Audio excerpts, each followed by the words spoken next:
conclusion about why you and Dan wanted to create this in the very first place, this series? I think in the first place, I think after we collaborated on a series of films at the start, the summer of the pandemic last year, I had the idea to make 3 more shorts about visiting carers or carers, and what it was like for them during this pandemic and having to constantly work and move around, and also they were needed by people, you know what I mean, extension of their family, etc. So, and they're also sometimes only linked it to the outside world and stuff. So we started through an acquaintance, Lee. We asked him if he'd like to be filmed first of all. I asked him, and he said yes. And then we just said, well, what's your routine on this morning? And he told us, and that's what we filmed basically. So after we filmed that, edited it down and got his energy in the film, and we went through like a few series of emotions during the film. We felt, I think after the edit we had a really strong piece there, and then that got picked up by Nika, and after seeing that they obviously had a similar idea of making a series of films, and they asked us to collaborate with them and help them make their series basically. So that's how it worked.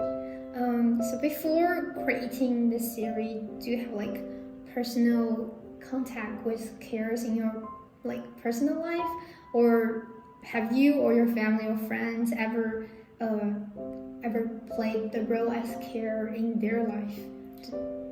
Yeah, so basically, I think Lee was an acquaintance. I suppose another family member is a carer, so the answer is yes. But before that, my auntie was a carer,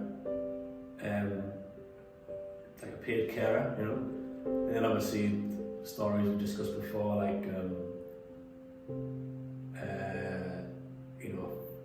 friends of family, etc., family and friends, caring for their parents and stuff like that. So do you have any stereotype impression for the carers or the care industry before you creating the series? It's massively underpaid, undervalued, tossed aside, which has come to the forefront during the pandemic, and it's taken this sort of absolute disaster, which is that's not, I don't think that's why I wanted to make the series initially before Nika got in touch. I think it was more to do with individuals doing it and what they were going through during the pandemic. I suppose what we've done is with the series of films we made, not just this. The last series was just documenting what was going on, people were going through it from an individual point of view. But yeah, I think there's this, the stereotypes are what we said before, but I think one massive thing is the idea that anyone could do it, which is absolutely untrue, massively untrue. Mm-hmm. From a personal perspective, it comes from some love or familiarity, from a job point of view. But there are some amazing carers, and I bet there's some really, really bad ones as well. So not anyone can do it. Do you know what I mean? It's not just it takes a massive sort of ability of attitude and will and whatever, the kind of positivity. I think only certain types of people can do it professionally, and they need to be recognised. Why do you and Dan feels like the stories of this cares, especially the titles that the care in us, they're just normal people around us, but they're the care. Why do you think their story is worth being taken to the film and spreading to the society? And what kind of information you guys want to send to your viewers or audience through this series? I think the biggest thing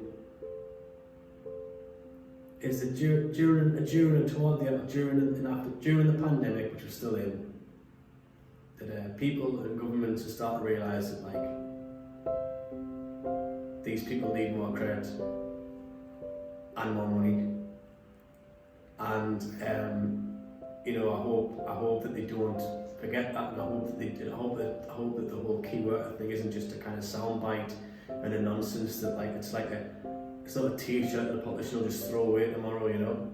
It needs to stick because families, people need these people. Mm-hmm. People, it needs to be recognised and valued, trusted, paid.